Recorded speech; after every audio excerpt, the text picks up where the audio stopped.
हाँ तो भाई आज हम पढ़ेंगे एक्यूट इन्फ्लामेशन और जानेंगे कि एक्यूट इन्फ्लामेशन क्या होता है। तो इसके अंतर्गत दो तरह के इवेंट देखने को मिलते हैं, वस्कुलर इवेंट्स और सेलुलर इवेंट्स, है ना।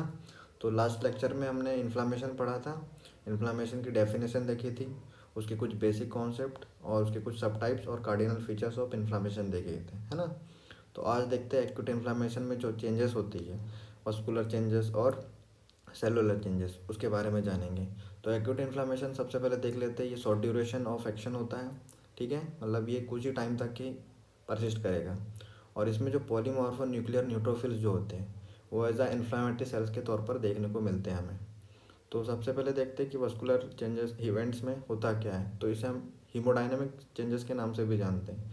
तो सबसे पहले जब इंजरी होती है और इंजरी होने की वजह से जब इन्फ्लामेशन होता है तो जो वेसल्स हैं वो कॉन्स्ट्रिक्ट कर जाती है ना। तो ये फर्स्ट चेंज है वस्कुलर इवेंट्स का। उसके बाद जो वेसल्स हैं वो डायलेट हो जाती है, उसके बाद परमेबिलिटी इंक्रीज होती है और जो ब्लड का जो फ्लो है वो रुक जाता है, जिसे हम स्टेसिस कहते हैं, है ना।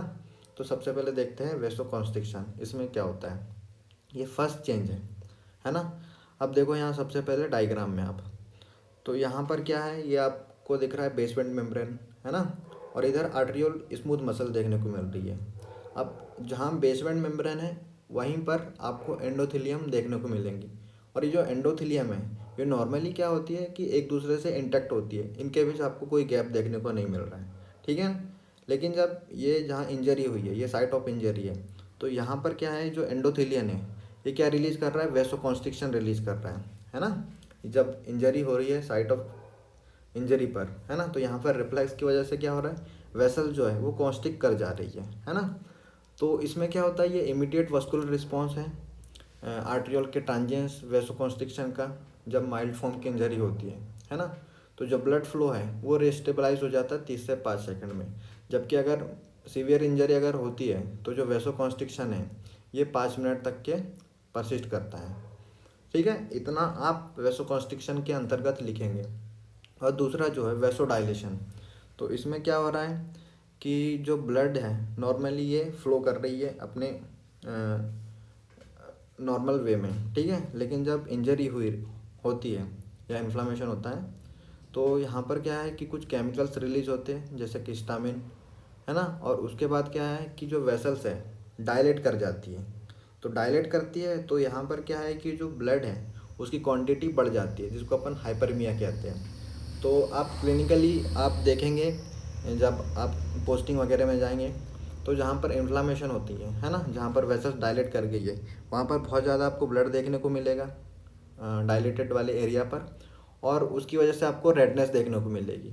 और जैसा कि आपको पता है जो ब्लड है वो अपना टेम्परेचर मेंटेन करने का काम करता है अपनी बॉडी में। तो यहाँ पर क्या है कि ब्लड की वजह से जो टेम्परेचर है वो इंक्रीज देखने को मिलेगी आपको, ठीक है।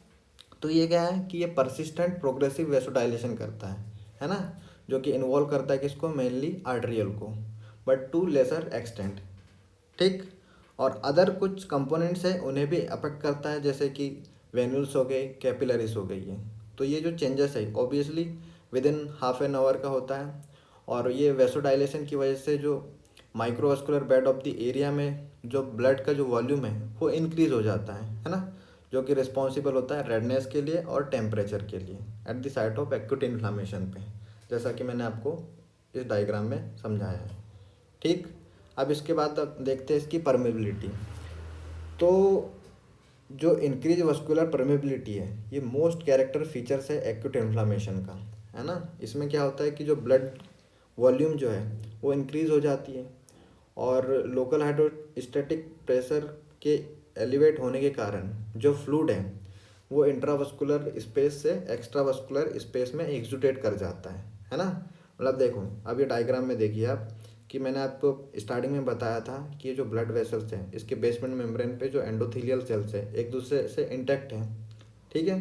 लेकिन जब इन्फ्लामेशन हो रहा हुआ है ना, तो यहाँ पर क्या है कि जो एंडोथेलियल सेल्स है वो कॉन्स्ट्रिक्ट कर जा रही और यहाँ पर एक गैप बन जा रहा है। तो गैप बनने की वजह से क्या हो रहा है कि जो इंट्रासेलुलर स्पेस में जो फ्लूइड था या सेल्स या प्रोटीन जो भी है वो लीक आउट करती है और एक्स्ट्रा सेलुलर स्पेस में आ जाती है। इन तीनों के कॉम्बिनेशन को हम एक्सुडेट कर कहते हैं, ठीक है। तो ये किसके लिए रिस्पॉन्सिबल होते हैं, स्वेलिंग के लिए, at the local site of acute inflammation पे। ओके, अब देखते हैं स्टेसिस में क्या होता है कि इसमें क्या हो रहा है कि जो माइक्रो सर्कुलेशन वाले जो वेसल्स है, जैसे कि कैपिलरीज हो गए, वेन्यूल्स है ना, इनका स्टेसिस हो जाता है। तो इसमें क्या होती है कि परमेबिलिटी इंक्रीज हो गई है, तो उसके कारण हीम का जो कंसंट्रेशन है वो इंक्रीज हो जाता है और जो ब्लड फ्लो है वो डिक्रीज हो जाता है। उसके कारण क्या है कि वहाँ पर कोगुलेशन या क्लॉटिंग के चांसेस ज़्यादा रहते हैं, ठीक है। और उसके बाद आगे चल के ये स्टेसिस या स्लोइंग हो जाती है ब्लड की। ओके, तो इतना था वस्कुलर चेंजेस में। सबसे पहले क्या देखे हमने कि वेसल्स कॉन्स्ट्रिक्ट कर रही है, उसके बाद वेसल्स का डायलेशन हो रहा है, उसके बाद परमेबिलिटी इंक्रीज हो जा रही है और उसके बाद स्टेसिस हो जा रहा है। Okay, thank you.